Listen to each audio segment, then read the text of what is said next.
Shalom, I should say Erev Tov from Jerusalem, and good morning to those of you who are away from Israel, at least temporarily. Ultimately, we hope to see you all here. We are fortunate to have Dr. Kobi Shapira giving this lecture, this webinar, this study, not only because this is just about to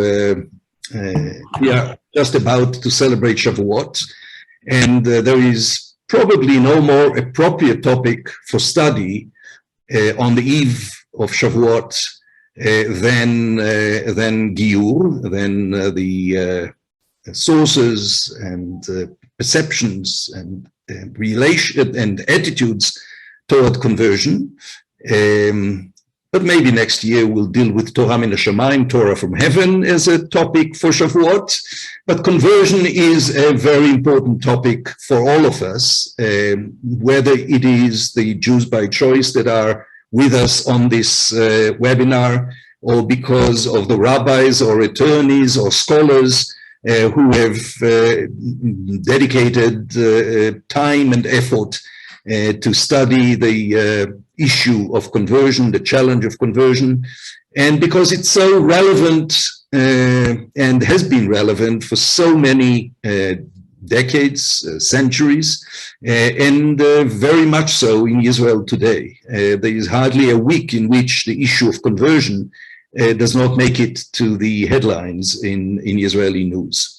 As usual, this Chidush webinar is done in co-sponsorship with Ruach Chidush, Rabbis and Cantors for Religious Freedom and Equality in Israel, and I see Rabbi Neil Gold is with us, and I have not seen who else, but we may have others from our executive committee here. NJ-Plan, the Jewish Pluralism Legal Action Network, and the American Association of Jewish Lawyers and Jurists. And indeed, the topic of conversion is both an existential issue and a legal issue and a rabbinic issue. And as I said, I don't think that there are people who are better suited, better qualified to present different rabbinic aspects of it. And if we asked him, he could deal with the legal aspects as well. But today the focus is going to be on rabbinic thinking. So there is no person better suited to present it to us than Dr. Kobi Shapira, who is a scholar and the head of the Jewish Law Department at the Ministry of Justice. And we've been friends for many years as well. So without further ado, let us listen to Dr. Yaakov Kobi Shapira. Go ahead. Oh, I'm sorry, I'm muting everybody again. It's okay now. Yeah.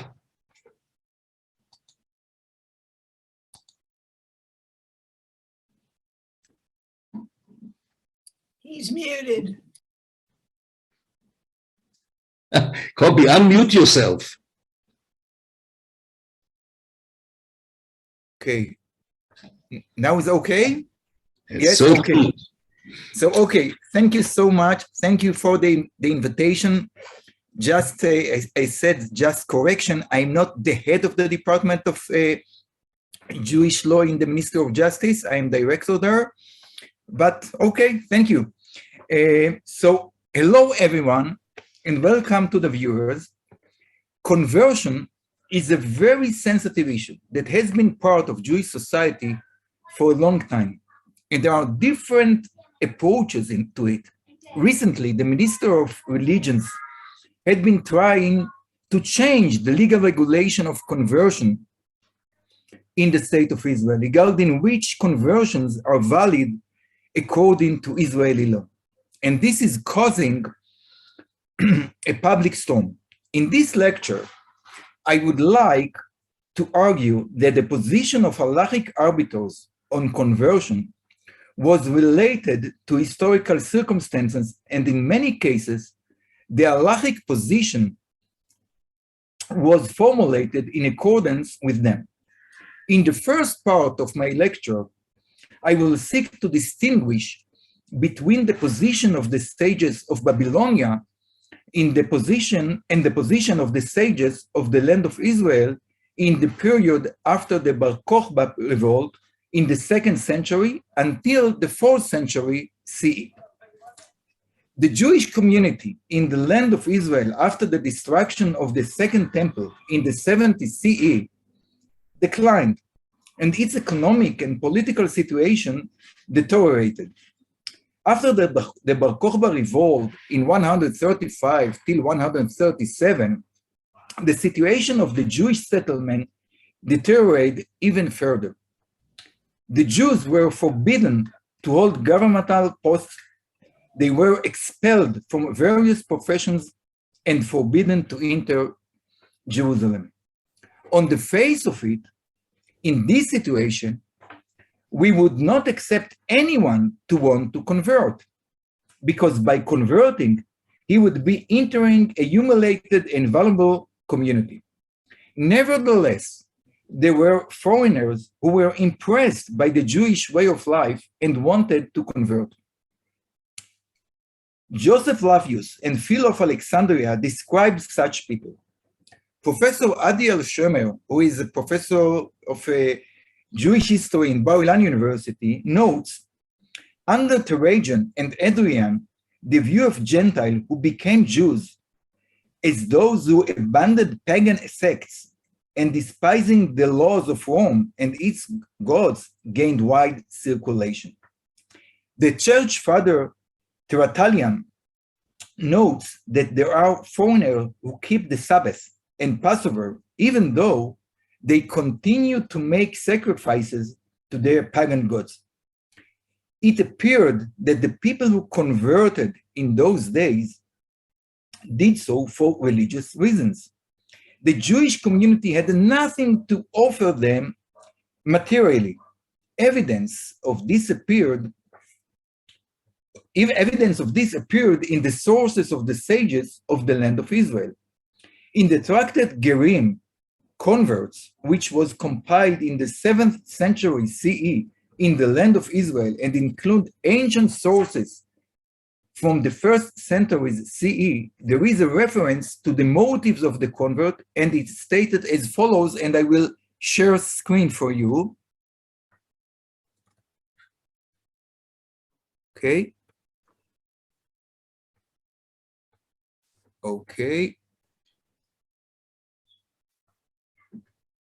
And it says like this: anyone who becomes a proselyte for the sake of marrying a Jewish woman or out of fear or love is not a proselyte. Similarly, Rabbi Judah and Rabbi Nehemiah said, all the Gentiles who were converted in the days of Mordechai and Esther were not genuine proselytes, as it stated. And many from among the peoples of the land became Jews, for the fear of the Jews was fallen upon them. Anyone who is not converted from purely religious motives is not a proselyte. The sages of the land of Israel, therefore, demand that the motive of the convert be pure for heaven's sake. It can be inferred that the sages of the land of Israel indeed knew such converts personally. Okay, we can find in the Jerusalem Talmud the passage like this. Is that not an argument of a fortiori, since even for those who did not convert for the sake of heaven, the Gubanis, the Givonim, the Eternal avenged their blood. If one would convert for the sake of heaven, not so much more? In contrast, it appears that the sages of Babylon were not familiar with such converts. And we can see the passage in the Babylon Talmud, which says, Rav Judah said, who are the stout-hearted, the stupid Gubanis, Givonim? Rabbi Joseph said, they have never produced a proselyte. Rav Ashi said, the people of Mata Marsia are stout-hearted, for they see the glory of the Torah twice a year, and never has one of them been converted. The sages of Babylonia point out that there were no conversion in Mata Marsia, despite the fact that the great Torah gathering of Babylonian Jewry were held there, special months devoted to learning Torah. Unlike some of the Hellenists in Israel, the Babylonian Persians were not attracted to the Jewish way of life. However, there were people who sought to convert in Babylon for selfish reasons. The Jewish communities in Babylon were well off financially, and naturally, there were people who wanted to join them for economic reasons in order to improve their status or for marriage. Indeed, the Amora Rav, rabbinic authority from the period of the Talmud, states that in retrospect, even those who converted from a foreign motive, their conversion is valid. And let's see his words.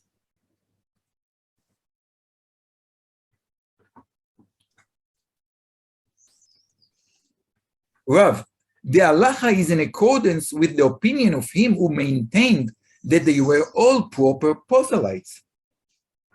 It is interesting to see how the words of the Babylonian Amora Rav are reported in the Jerusalem Talmud.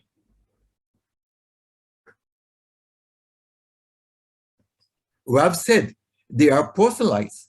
One does not reject them in the way one has to reject proselytes from the start, but one accepts them. They need to be received in a friendly way. Perhaps they became proselytes for God. The Jerusalem Talmud emphasizes that one who converts for foreign motives can be accepted since he may have converted for the sake of heaven. Okay, now I want to stop here and to see you. Oh, now I want to examine whether the sources indicate a positive response to the conversion request. Before that, a question must be clarified. What is the essence of conversion? Is it a process of joining a collective, an ethnos, or is it a process that requires accepting the Jewish religion and faith?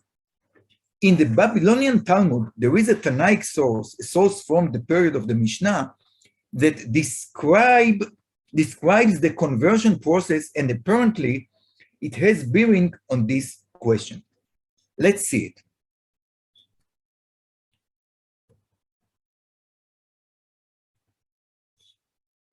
Okay.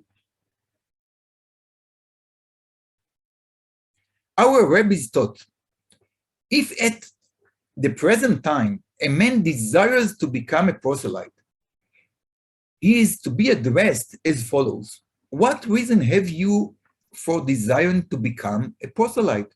Do you know that Israel at the present time are persecuted and oppressed, despised, harassed, and overcome by afflictions?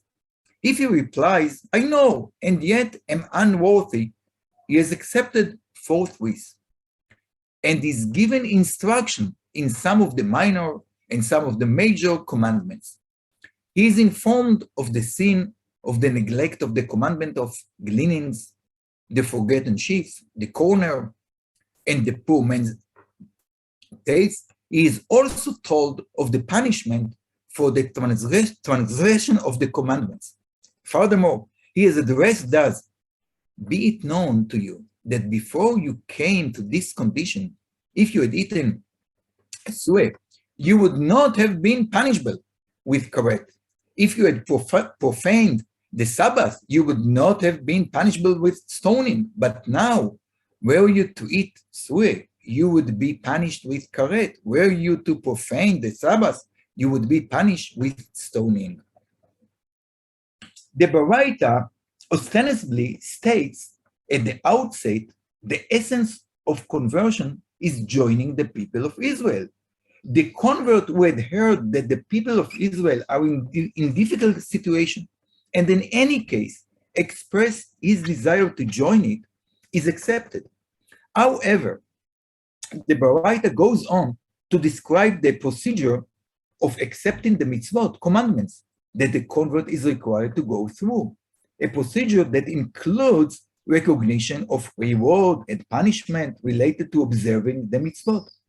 This procedure implies that the essence of conversion is the acceptance of the Jewish faith and religion. The Talmud noticed this ambiguity in the Baraita and questioned it. And let's see the words of the Talmud.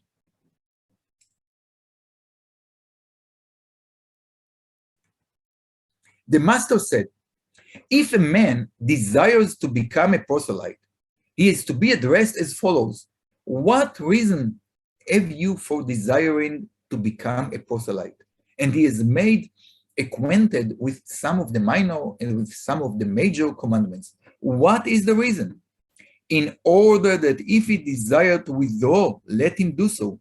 For Rabbi Helbo said, proselytes are as hard for Israel to endure as a sword, because it is written in scripture, and the proselyte shall join himself with them, and they shall cleave to the house of Jacob.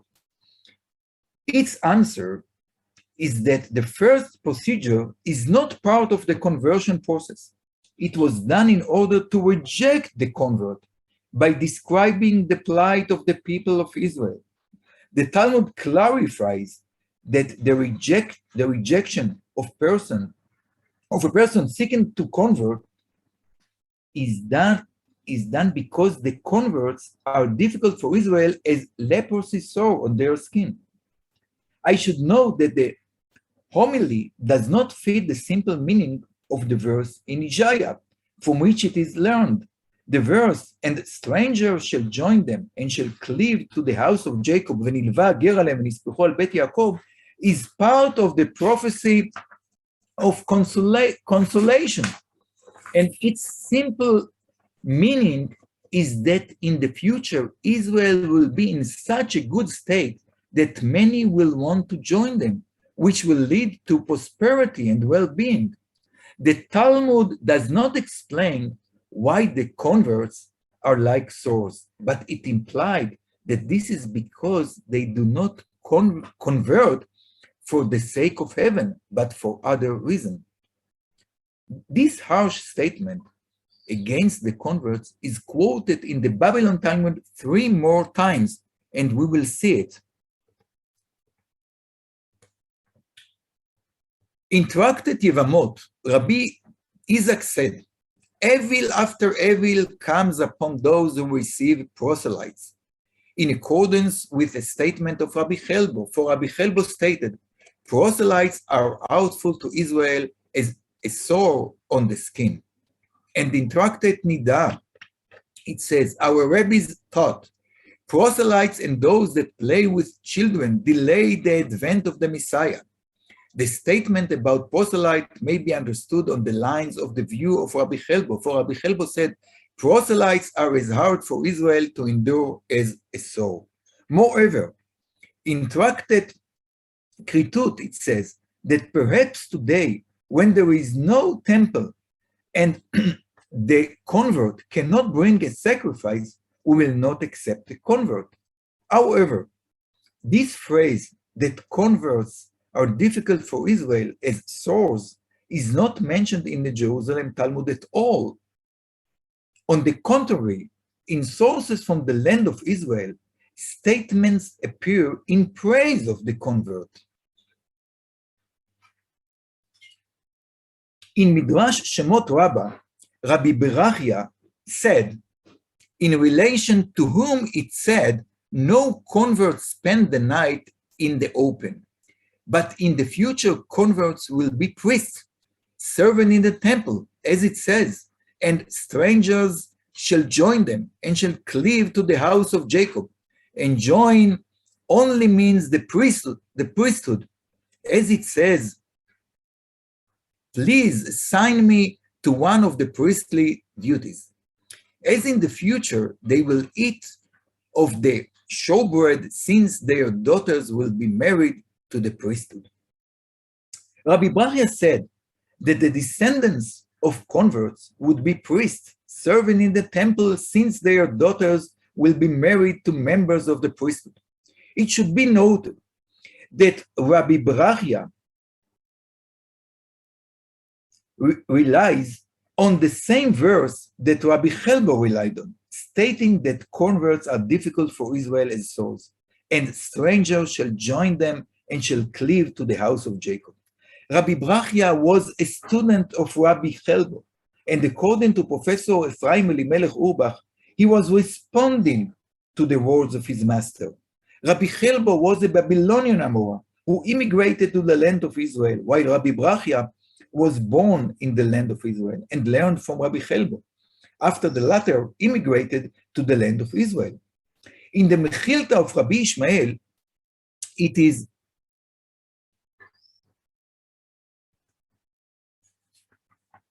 even said, in contrast to the Babylonian Talmud's rejection of the convert, that converts should be accepted. Rabbi Eliezer said, "The Lord swears by his throne of glory, if there comes a man of all nations to be proselytized, he will be accepted."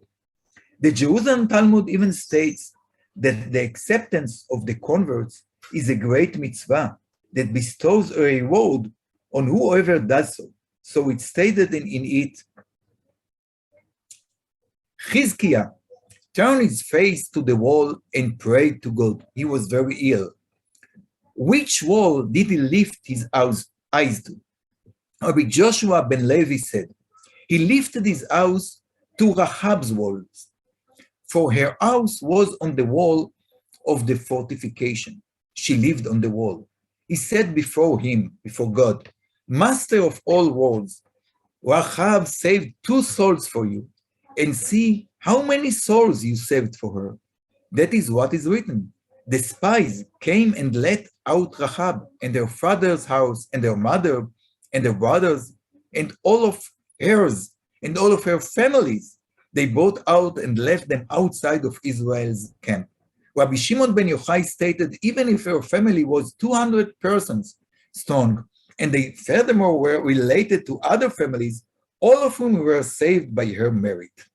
My forefathers who brought to you all these proselytes, so much more that you should spare my life. In the New Testament, there is even criticism against the Pharisees who seeking converts in order to convert them. Woe to you, teacher of the law and Pharisees, you hypocrites, you travel over land and sea to win a single convert. Philo of Alexandria, from the area of the land of Israel who lived in Egypt, describes how conversion is perceived as a positive process in which the convert leaves the fabrication he lives by and reaches the enlightenment of the truth and the fear of God. Moreover, after the lawgiver has established commandments respecting one's fellow countrymen, he proceeds to show that he looks upon strangers also as worthy of having their interest attended to by his laws, since they have forsaken their natural relations by blood in their native land and their national customs and the sacred temples of their gods and the worship and honor which they had been wont to pay to them, and have migrated with a holy migration, changing their abode of fabulous invention for that of the certainty and clearness of truth and of the worship of the one true and living God. In the description of the conversion process presented in the tractate Gerim, which was edited and as mentioned in the land of Israel, it is not stated that the trend is the rejection of the convert. Moreover, upon acceptance of the convert, the words of praise are spoken to him, which are not mentioned in the Babylonian Talmud. And let's see it. sorry, when he has bathed and come up out of the water, they speak to him words of kindness and comfort, saying, to whom you are cleaving, happy are you. You are cleaving to him who spoke, and the word came into being, blessed be he. For the word was created only for the sake of Israel. Only Israel are called sons of God, and only Israel are described as beloved of God. All the things we have said to you, we have said only to increase your reward.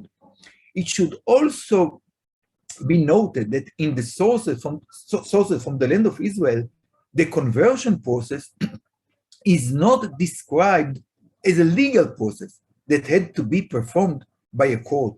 It is noted in these sources that only two people are required to be present in the proceedings, and it implied that this is in order to testify about the conversion. On the other hand, in the Babylonian Talmud, it is stated that the conversion process is a legal process. If one says to a woman, you are hereby betrothed to me after I convert, or after you convert, or after I am emancipated, or after you are emancipated, or after your husband dies, or after your sister dies, or after your Yavam performs chalitza for you. In all of these cases, she is not betrothed. And the Talmud asks, as for all, it is well, for they are not in his power. But to be a proselyte surely lies in his power. And the Talmud answered, to become a proselyte is not in his power either. For Rabbi Chia bar Abba said in Rabbi Yohanan's name, a proselyte requires 3 judges.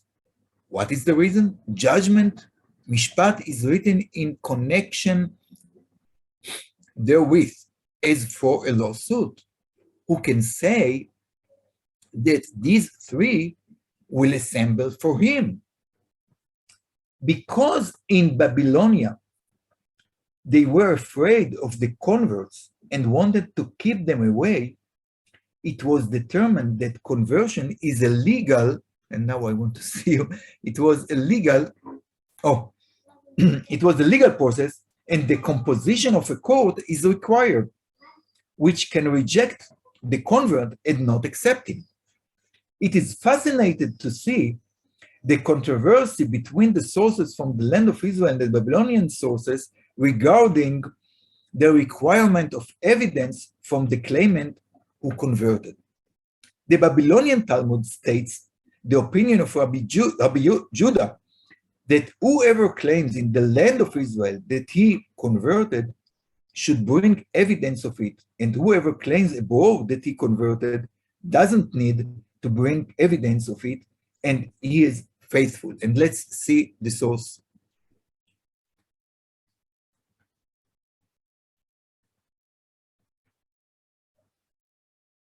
Okay, in the land of Israel, proof must be produced.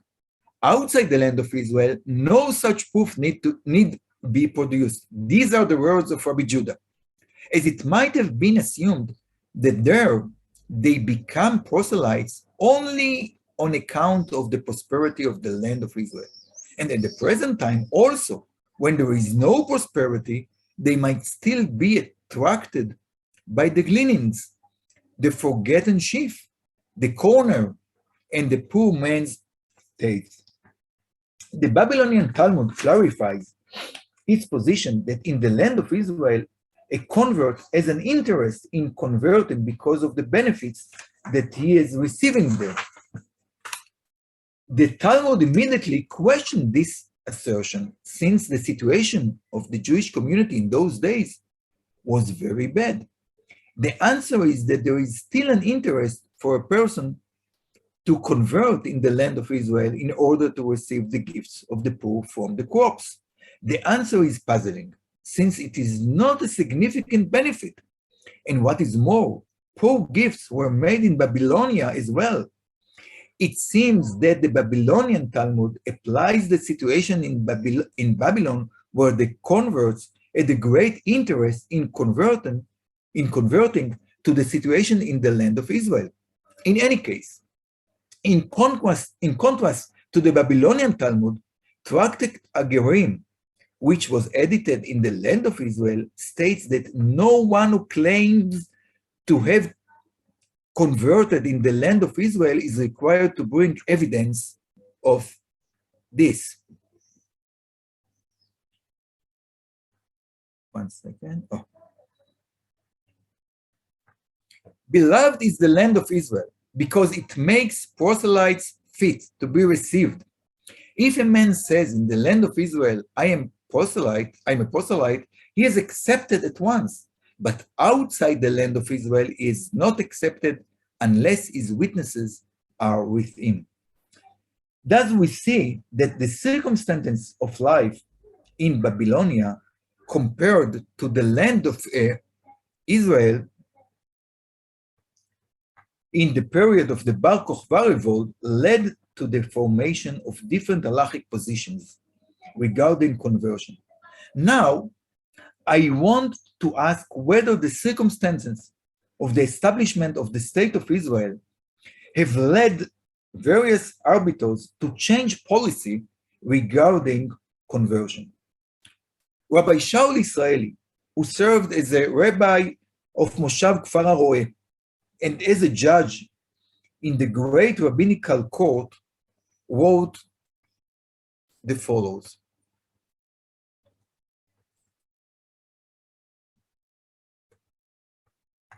After all, explicit in the words of Ruth, and now we are before Shavuot, who said, your people are my people, is the idea that the content of conversion is mainly the departure from the people from which the convert came and his entry into the people of Israel. We can conclude that according to Rabbi Shaul Israeli, the essence of conversion is joining the Jewish people.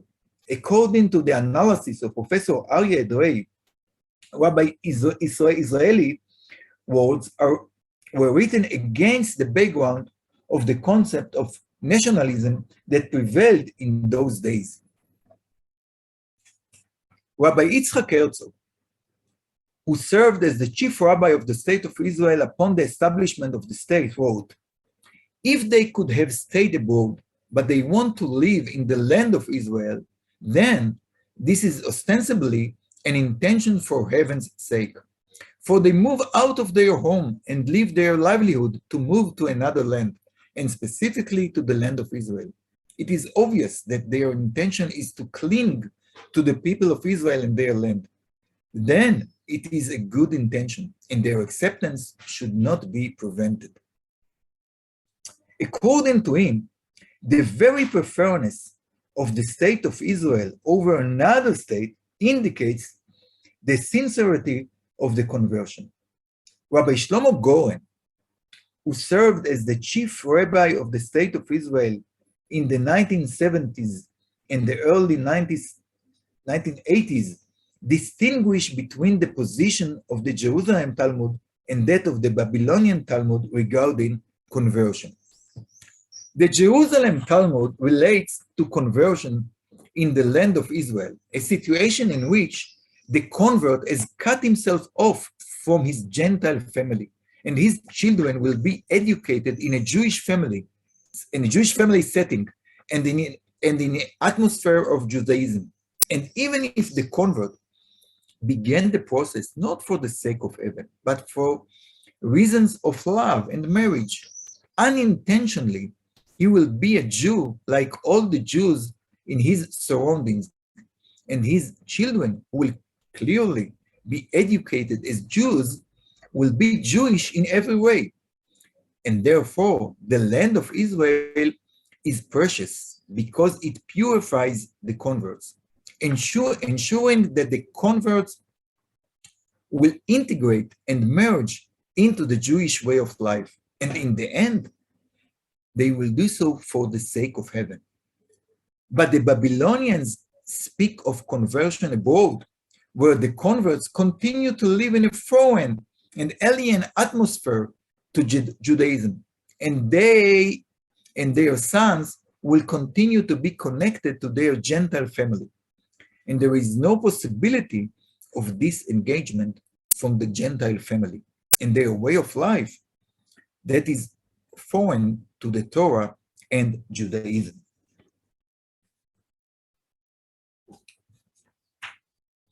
Rabbi Goren believes that the Jerusalem Talmud facilitates conversion matters because the converts left their families and joined Jewish communities, unlike the situation in Babylonia, where the converts were still in contract with their families. I am not sure his description is accurate with regards to the reality of Talmudic time. Some of the converts in the land of Israel were pagans who converted to Christianity and sought to go back to the original religion that predated Christianity. They lived near the Jewish community and even came to the synagogue while still Gentiles. The Apocalypse of John in the New Testament criticizes this. Thus, their conversion did not necessarily cut them off from their family. It seems that Rabbi Goren applied the reality of his own time to the situation during the Talmudic period. In any case, according to him, in the state of Israel, where the immigrants are separated from their Gentile families and integrate into Jewish society, the process of their acceptance must be facilitated.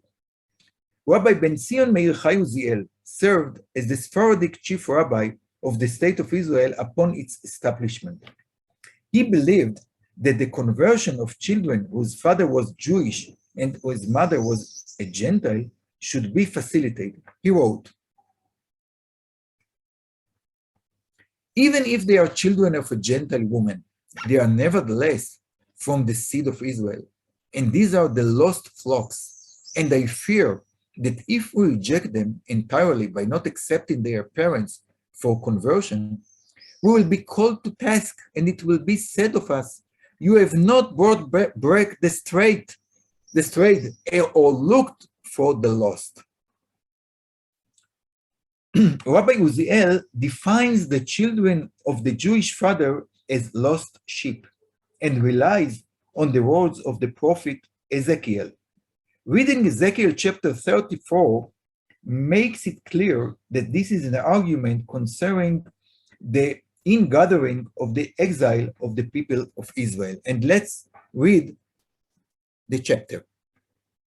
"For thus said the Lord God, here am I am going to take thought for my flock, and I will seek them out." And I skip to verse 13. "I will take them out from the people and gather them from the countries, and I will bring them to their own land, and will pasture them on the mountains of Israel, by the water courses, and in all the settled portions of the land. I will look for the lost, and I will bring back the strayed." The prophet describes how in the ingathering of the exile, God will seek the lost and the rejected and return them to the land. In the spirit of this prophecy, Rabbi Uziel rules that during the establishment of the state of Israel and the return of the Jews to their land, both the lost and the rejected, including children of a Jewish father and a Gentile mother, must be cared for. Rabbi Amsalem, who is a contemporary and serves as a rabbinical judge in the Giur Kehalacha conversion network, which is a private association that converts people not through the chief rabbinate and according to a more lenient halachic policy, also refers to the children of a Jewish father and a Gentile mother and writes, "He, who in addition to being of the seed of Israel, by his deeds proves that he has love for the belongs to the people of Israel and is willing to endure its troubles, we should accept him, following what it says in the Talmud, that they say to him, "Do you know that Israel at the present time are persecuted and oppressed, despised, harassed, and overcome by afflictions?" If he replies, "I know, and yet am unworthy," he is accepted forthwith. And in the spirit of our time, do you not know that your willingness to belong to the Jewish people will force you to serve in the Jewish army and put yourself in danger and possibly risk death? And if he says, "I know, and still I want it," shall we not accept him to convert? Even though we know and assume what his general attitude is regarding receiving the yoke of Torah and mitzvot. According to Rabbi Amsalem, if these children express a willingness to serve in the army, they are expressing a willingness to join the Jewish people fully in accordance to the Baraita, in which the convert is asked if he is aware of the contemporary situation of the Jewish people, and he says he is aware, we should accept them. Rabbi Uziel went so far as to write that it is a mitzvah to receive converts. But from the words of our late rabbis, we learn that it is a mitzvah to receive converts and bring them under the wings of the divine presence, since the Holy One, blessed be He, loves converts. Moreover, our rabbis said that God did not exile Israel among the nations, but in order to have converts join them.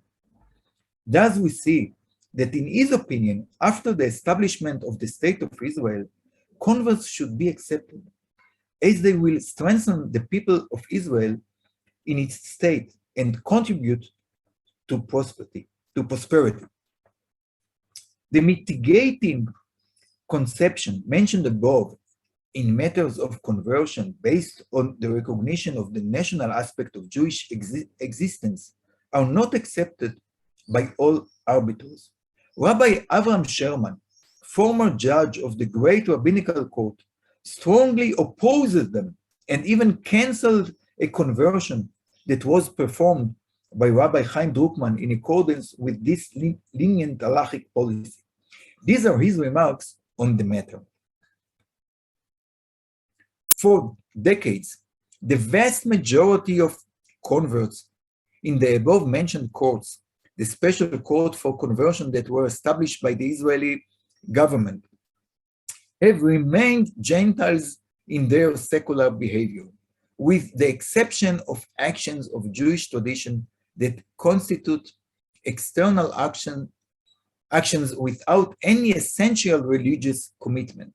And those who accompany them as Jewish spouses remain in their secular condition without coming closer to a fully Jewish way of life of faith, Torah, and commandments, and consider themselves as belonging to the Jewish people only in the social, national sense, without any internal religious affiliation to the people of Israel.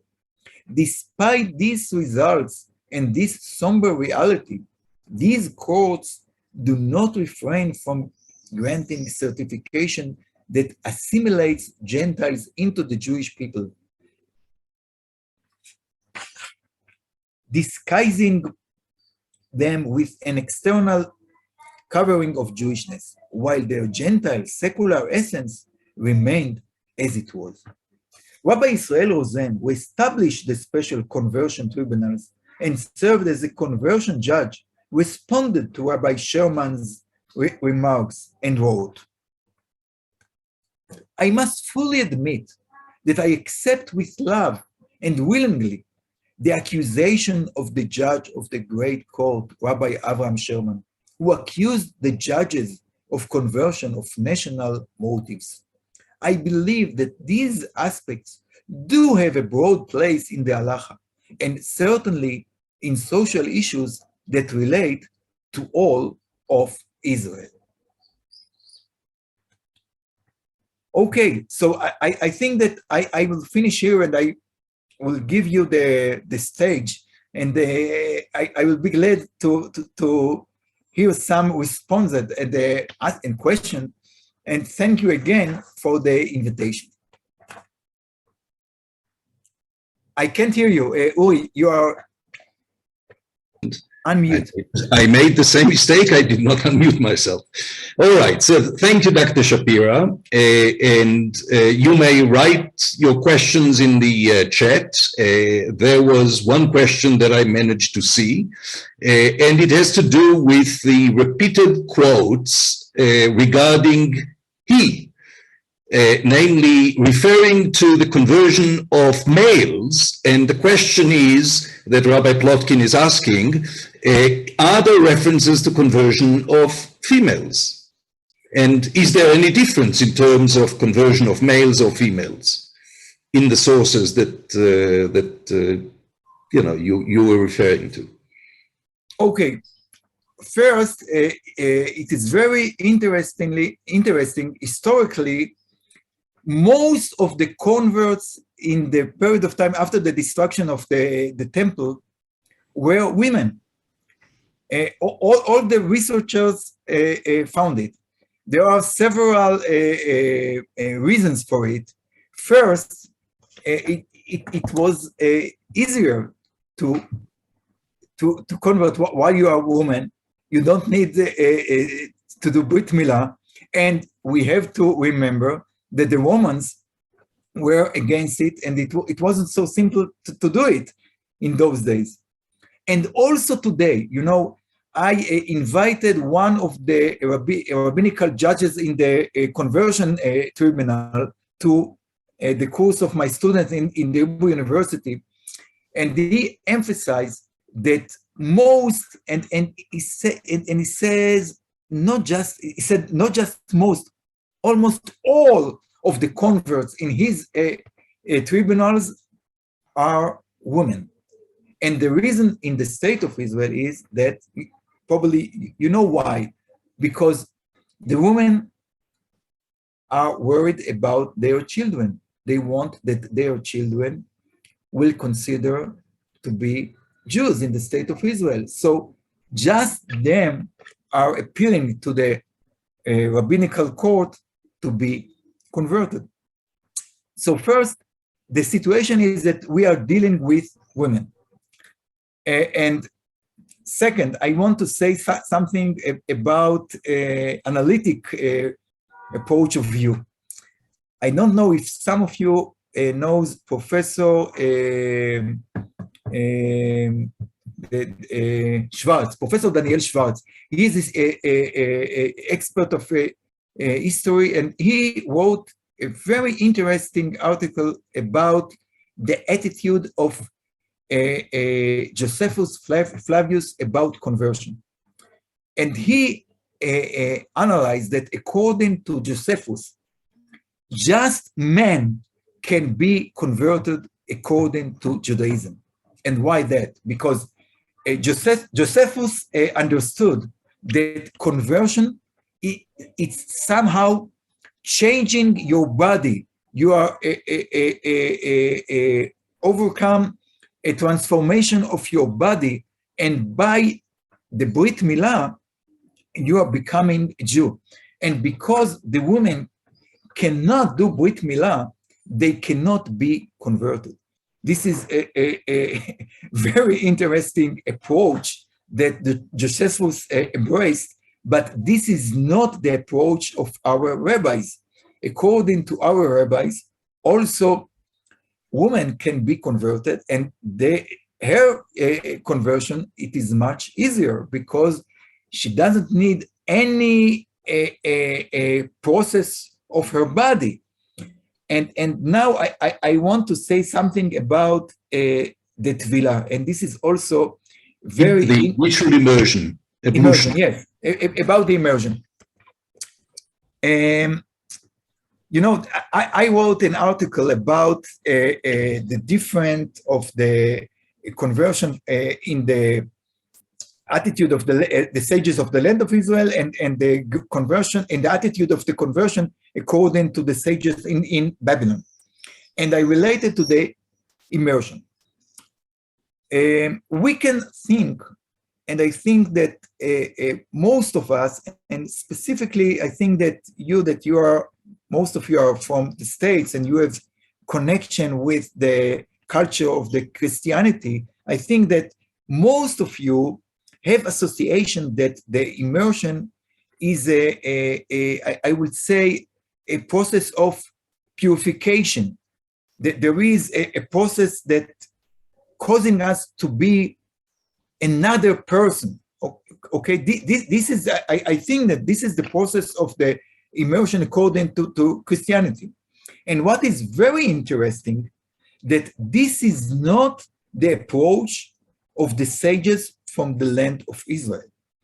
You can find in my article that we can see in the Jerusalem Talmud that they emphasize that the main issue of the Giyur is the Brit Milah, because they saw the Brit Milah as the very, I will say, very sign, the very identity of the Jewish people. And we also should remember that they suffered a lot from insisting to do this practice. So they required from the converts to do Brit Milah, and this is the main issue of conversion. They saw the immersion as a, I would say, technique, a requirement from the converts, and they required to do so to, I would say in Hebrew, to say, le'asir et tum'ah. They thought that there is, and there is a debate which tum'ah they relate to. Something that they saw that the pagans has tum'ah that should be recovered, and just tum'ah is impurity. Impurity. So they need to remove the impurity, and this is the goal of the immersion. And so it is a very technique issue. It is not the main issue of the conversion. But on the contrary, in Babylonia, they saw the immersion as the main issue of the conversion. And it is very interesting. According to the sources of Babylonia, this is the main issue of the conversion, to be immersed. And I think that maybe because they didn't have any conflict with Christianity, they can empower the issue of immersion. So according to the Babylonian sages, the immersion is the main issue, and maybe we can analyze that according to the Babylonian approach, while the woman immersed in the conversion process, maybe she is doing a transformation to her body without doing Brit Milah. So it is very interesting, the different approach between the Babylonian sages and the sages from the land of Israel. Let me relate to you three questions that were written, and you'll see how to respond to them. Rabbi Neil Gold is asking, what is the general attitude today of promoting conversion among the many Russian Olim who may have questionable halachic status, a non-Jewish mother or grandmother? Are they encouraged to convert? Is there desire on behalf of the community to convert? And Alan Levine is asking, is it clear, as you point out, that there are clear positions for a liberal acceptance of converts? And if that's the case, why do you think that the present courts have become so strict? So these are two sides of the same question regarding the Russian Olim. And Jane Saswan is asking, is there any textual justification for not allowing conversions of those converted by non-Orthodox rabbinic courts? Okay. First, I would say that it is very interesting that the attitude of Rabbi Ben Zion Meir Chai Uziel, which I mentioned in the end of my lecture, it is not accepted by the rabbis in the land of Israel. If one of the judges in the special courts of conversion would say that I embracing the attitude of Rabbi Uziel, immediately, the chief rabbi would reject him and will not allow him to convert anyone. This attitude is just, a theoretical opinion, but no one in Israel embraced this attitude. One of you would say it's very sad. Other would say that it is right, but this is the situation. The lenient approach in the special course of conversion in Israel embrace the attitude of Rabbi Kook and also Rabbi Unterman, which both of them guided the rabbi to require from the converts to declare that they are embracing all the mitzvot, but just it. They are not required to check them. And this is the dispute between Rabbi Sherman, which I mentioned in the end of my lecture, to the rabbinical, to the special courts of conversion in the land of Israel. Rabbi Sherman and other rabbis from the regular rabbinical court in the state of Israel, the professional rabbinical court, which they are dealing with marriage and divorce, they are required from the rabbis to check out what is in the hearts of the converts. Are they saying the real intent, their intention, their real intention, and not just, empty declaration? But the special courts in the state of Israel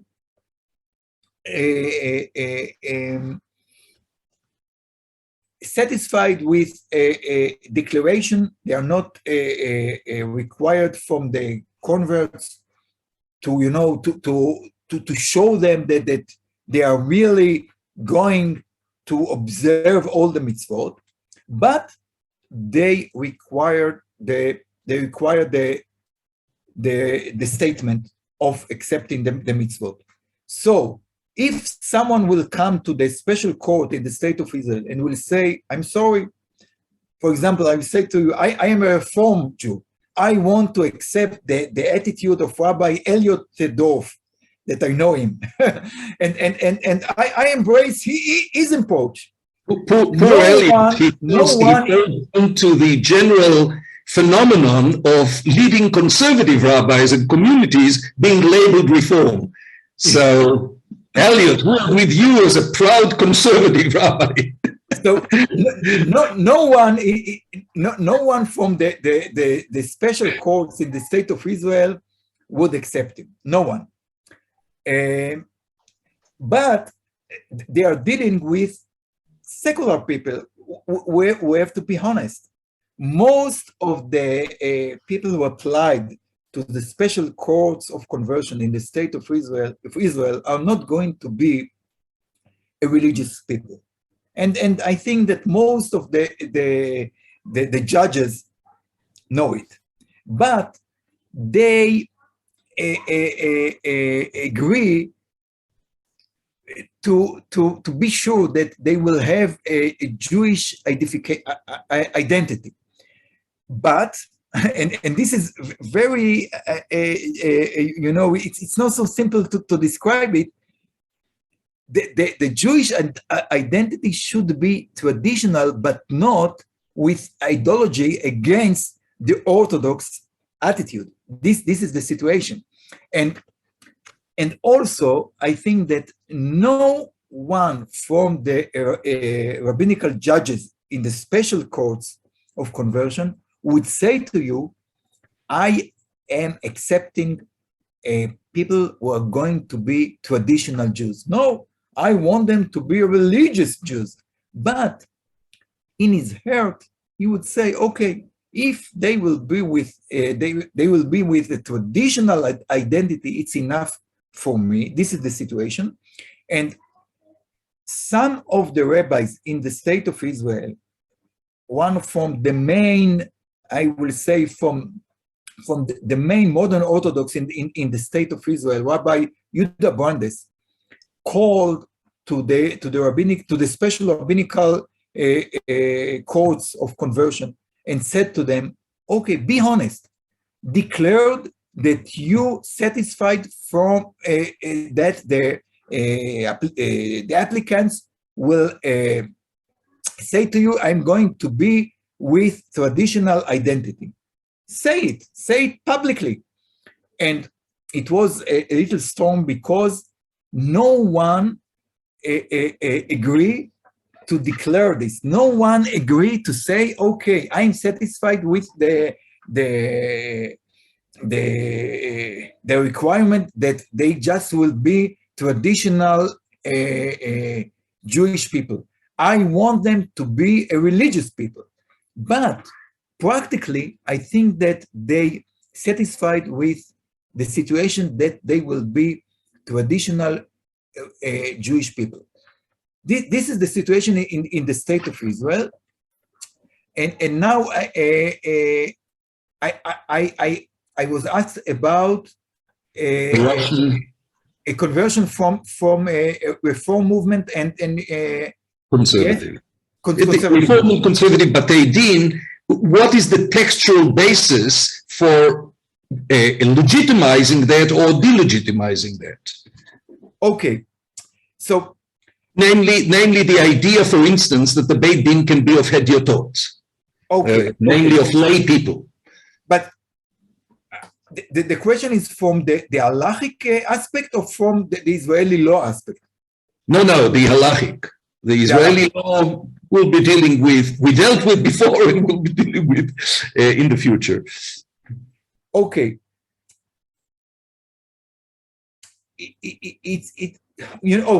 Okay. I will say the situation in the state of Israel. You know that marriage and divorce, according to the Israeli law, can do just by the rabbinate, by the chief rabbinate, okay? And most, even all of the converts wanted to be converted because of the possibility to be married in the state of Israel. This is their goal. This is the situation in the state of Israel. And because of that, the chief rabbi, and this is not a requirement of the chief rabbi, according to the law of the state of Israel, just the chief rabbi can prove that the conversion is valid to the marriage and divorce aspects. And I think that most of you knows, and if no, I will say it, this is British law. The British understood that if they will not determine that the chief rabbi, he is the authority to determine which conversion is valid to the aspect of marriage and divorce, it will be catastrophic because each authority will say, okay, I am the authority to determine which conversion is valid. So they enacted the law which declared that just the chief rabbi can declare that the conversion is valid to marriage and divorce. And because of that, in the state of Israel, each court, each rabbinate court, each judge in the rabbinate court should receive I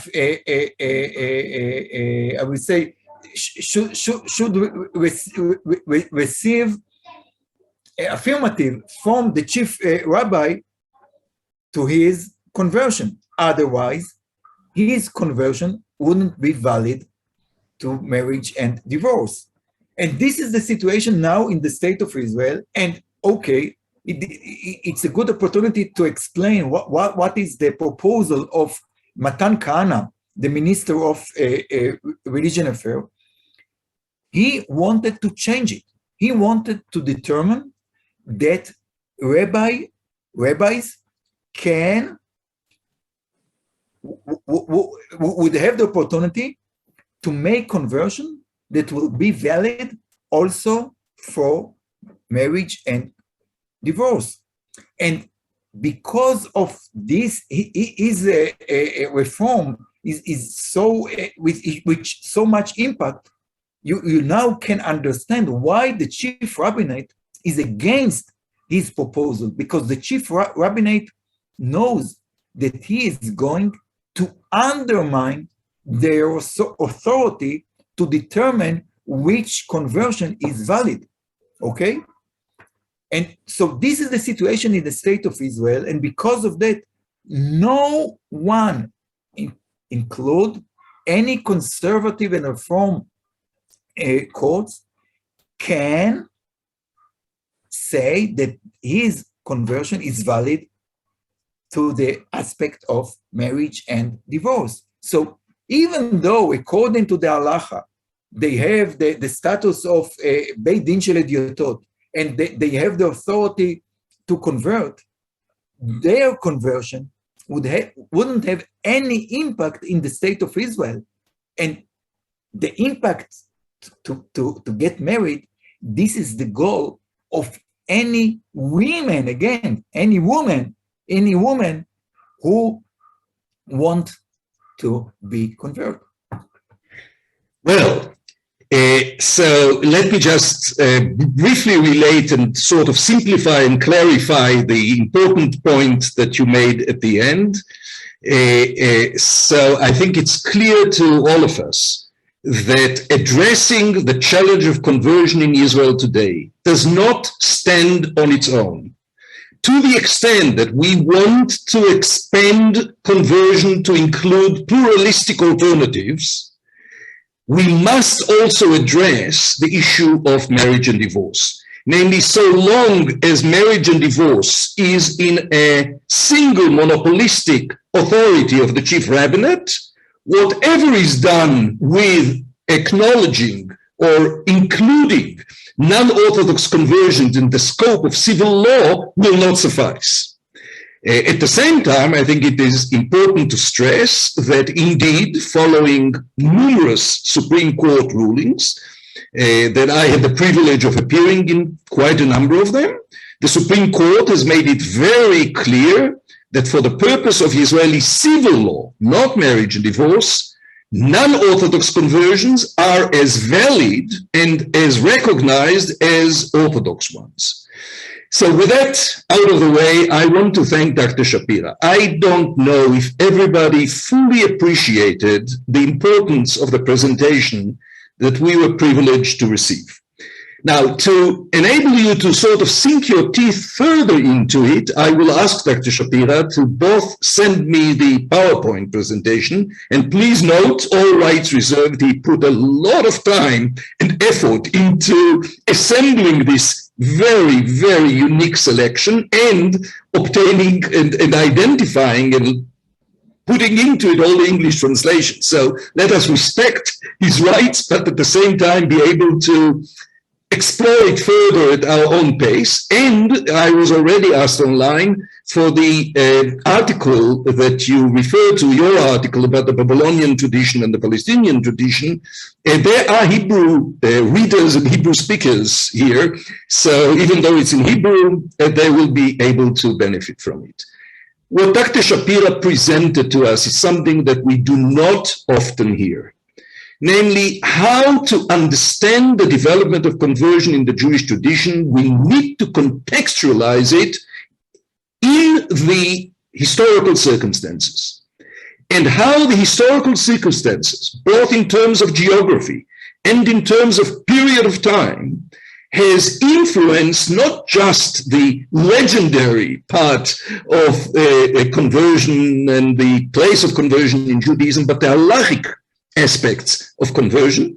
Namely, we were presented with a selection that clearly was compelling in terms of the unfolding nature, of the dynamic nature of the rules of conversion, the difference between what can be afforded in a Jewish sovereignty and what is the result of a Jewish exilic experience.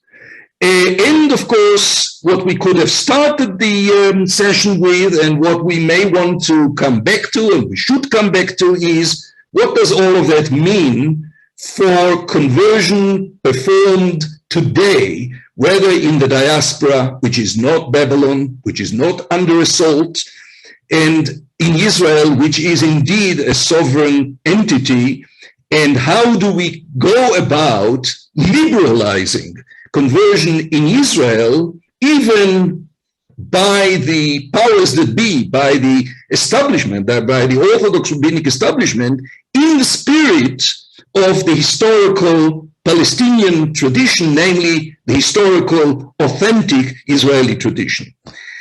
So thank you, Dr. Shapira.